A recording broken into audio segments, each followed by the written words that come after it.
So hi hello ఈరోజు అయితే మేము మా బాబాయ్ చిన్నమ్మలతోటి ఇంకా మా బ్రదర్ తోటి అయితే కలిసి నేను గుట్టకి పనికి అయితే వెళ్ళిపోయాను. సో అక్కడ పని ఏంటంటే చెట్లకి రెండు వైపులు అయితే చెట్లు అయితే నాటించారో ఆ ఫారెస్ట్ వాళ్ళు, ఆ చెట్లని ఆవులు కానీ మేకలు కానీ తినుకోకుండా ఆ చెట్ల చుట్టూ అయితే కంచె అయితే వేయమన్నారు. సో దాని పని కోసం అయితే ఇక్కడ లోయలు కిందకి దిగాము, ఎందుకంటే అక్కడ బొంగులు అయితే పడి ఉన్నాయి.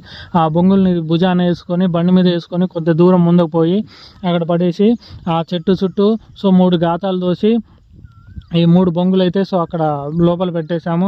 దాని తర్వాత దాని చుట్టూ కూడా కొన్ని బొంగులు అయితే ఫిక్స్ చేసేసి దాన్ని గట్టిగా కట్టేసి దాని చుట్టూ అయితే సో ఈ తుమ్మ చెట్లు ఉంటాయి కదా దాని ముళ్ళు, సో ఆ ముళ్ళతోటి అయితే దాని చుట్టూ అయితే కంచె అయితే వేసాము. సో అది వేసేటప్పుడు అయితే ఎక్కడెక్కడో గుచ్చుకున్నాయి, ఏం చెప్పాలో మీకు నాకే అర్థం కావట్లేదు. సో దాని చుట్టూ వేయడానికి అయితే ముళ్ళ కంచె అయితే కావాలి కాబట్టి ఆ ముళ్ళ కంచెని సో మా వాళ్ళు చూడండి సో ఎలా అయితే లాక్కొని వస్తున్నారో ఇక్కడ చూశారు కదా. సో మా వాళ్ళు ఎవరి పని వాళ్ళు నిమగ్నమైపోయారు. 10:30-11 ఆ టైంకి సో అన్నం తిందామన్నారు.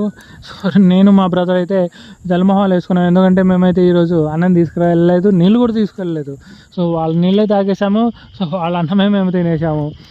ఓకే, సో పని అయితే అయిపోయింది. ఒక మనిషికి ఒక 1000 రూపాయలు అయితే పడ్డాయి. దాని తర్వాత అయితే సో ఇలా రౌండ్ వేసుకొని వచ్చి సో పక్కన ఊర్లోనే, ఓకేనా, పక్కన ఊర్లోనే సో భోజనాలు అయితే జరుగుతున్నాయి.